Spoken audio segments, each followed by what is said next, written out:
Ayan.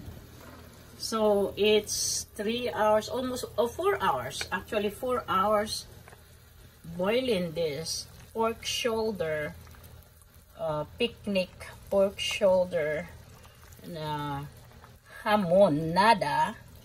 Ayan. I just baliktad. Binabaliktad ko. Pero tingnan nyo guys, tingnan nyo. Ayan. Ayan ang pork shoulder natin na hamonada. Ayan.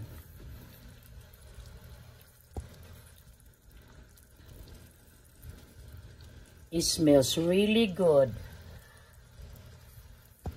The star anise and the pineapple makes really smells good and walang langsa.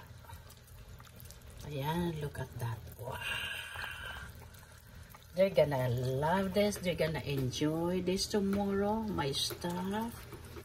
And I have also marinated pork chop.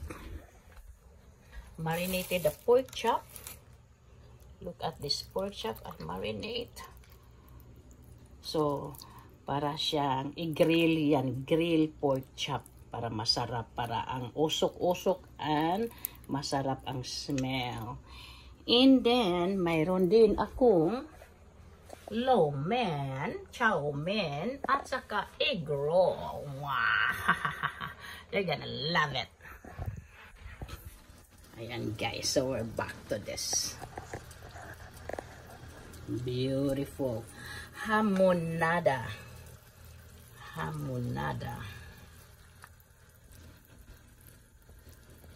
And it's really delicious, sweet and salty.